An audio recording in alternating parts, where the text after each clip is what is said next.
So if you've updated TCG Pocket, you can now trade.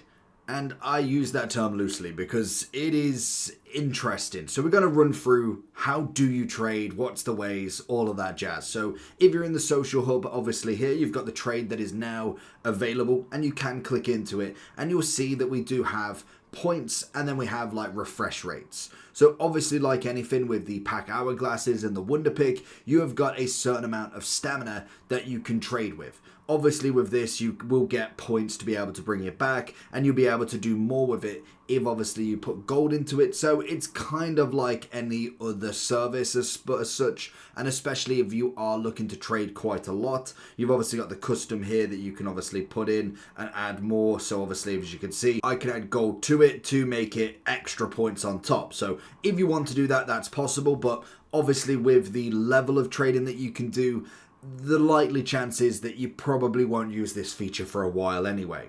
So then you have got the points. So this is the trade tokens. So this gives you the level of rarity you can actually trade at, and this is the problem that everybody has, is because you have to give up cards to get these points. Now I can imagine, well, I mean, I can't even, to be honest, because I think all of the objectives that you're going to get are going to give you the stamina, not the actual tokens. So how you get the tokens as such is by basically giving up your cards. So I will show you in a second, and that's kind of what you get. So as you can see in here, you can see that I've got the rarity level you can currently trade at. At the minute, I put 1 EX in, and I can do a 3-star diamond. Obviously, you've got to get all the way to the top to be able to get an illustration, a gold star.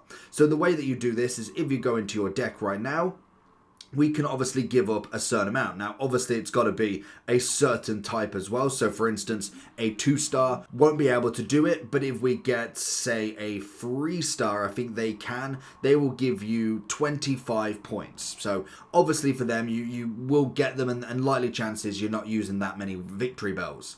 If obviously we want to give up an EX, for instance, that's going to give us 125 tokens, which you can do, but you need to make sure that you do have a duplicate amount of this. Obviously, if we went all the way down, I haven't looked at what a gold star actually gives you, but I assume, to be fair, we have got quite a few of, we've got quite a few of the mythical island ones, for instance. So say we go for a Salandit, we've got 5 of them, we can obtain that and we can get, we get one of them. So we get 100. I mean, it's a gold star, so I don't know why we're not getting 100 with that. That makes no sense. Let's have a look. What about, I've got 2 of the Celebes, in fact. Can that work? If I don't break the game, that is. So obtain. What will we get for a free gold? We get 300. Honestly, I just don't think that's worth it in the slightest, but that is a possibility if you really want. Realistically, the best bet that you're going to have is giving up one of your EXs, if anything. I can imagine if you've done quite a few, I don't know how many Mews, I've got 3 of them. I know I've got quite a considerable amount of Marowaks, so let's go to him. I think I've got 6 left. He was one that I gave up before, but it is just going to be extra tokens, and I just want to show you what you do basically when you get it. So I've got 6 of these. If it was to give up one of these, we get 125 trade tokens. So we exchange it. Obviously, it'll give me all this jazz. Obviously, it will give me the do not look at, basically make sure that you are giving up this card. You get this little box and it will give you some trade tokens. It's all this fancy stuff for basically not being able to trade that much anyway. So obviously then it will obviously go up, and realistically we're looking at 500 for 1 gold. So realistically we are giving up 4 EXs or 2 of the immersive cards to get 1 gold star back. And maybe this upgrades as we do go into the trading. I do hope so, because I get that it's a game that you got to play, but it is a trading card game. I mean, I don't really want to trade at this point. I might as well just save everything and just open packs as such. So it is just kind of down to that. But regardless, then once you've done that and you've got, say, enough tokens to, I can do a 3-star still at the moment. If we do a gold star or we do a 4, I don't know why the 4 is before the gold.